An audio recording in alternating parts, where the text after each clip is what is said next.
Pourquoi ma souffrance est-elle continuelle? Dieu est réel. La souffrance dans ta vie doit s'arrêter. Répète après moi, ça doit s'arrêter. Ça doit s'arrêter. Alléluia. Quelqu'un peut dire, Seigneur, j'ai assez souffert. Maintenant, ça doit s'arrêter. J'ai souffert. Je manque à manger. Tout manteau de la souffrance doit s'arrêter ici. Il y a des choses qui font en sorte que ta souffrance ne te termine pas.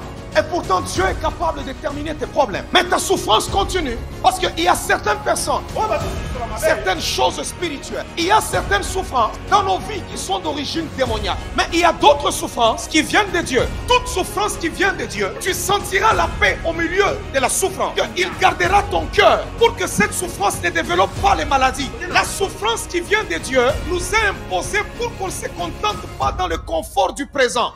Il veut qu'on aille à un autre niveau. Alors comme on est content pour certaines choses, Dieu peut provoquer une souffrance.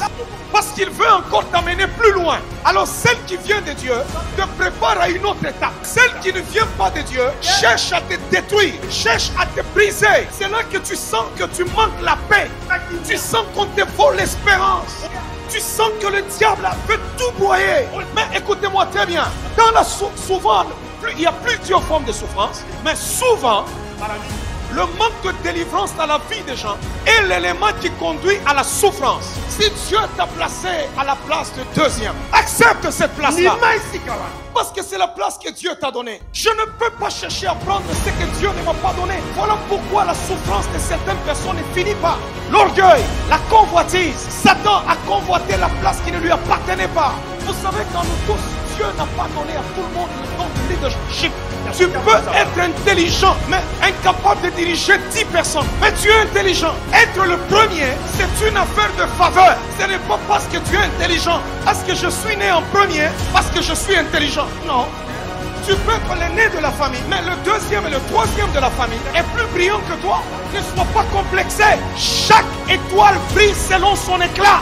Joseph est 11e de la famille. Il n'est pas le premier ni le deuxième. Le 11e. Mais c'est lui qui a sauvé toute la famille. Tu peux être le 3e. Écoutez-moi, parents. Vous pouvez avoir vos enfants inculqués dans leur tête que vous venez tous d'une même famille. La bénédiction ou la faveur de Dieu ne dépend pas de l'ordre d'arrivée au monde. Non, David est 8e. Il n'est même pas le 2e. Qui t'a dit que parce que tu es le cadet de la famille, toi tu dois rester le mendiant de la famille? Je suis en train de dire, tu peux être le 4e, le 5e, le 6e ou même le 8e de la famille. Mais cela ne t'empêchera pas de prier et d'aller de l'avant. De prier et d'accomplir une grande destinée. Plus que les autres même dans la famille. Et il y a des gens qui ont des démons. Quand lui il a réussi, il ne veut pas que personne réussisse. La Bible déclare, tu onduiles ma tête et ma coupe déborde.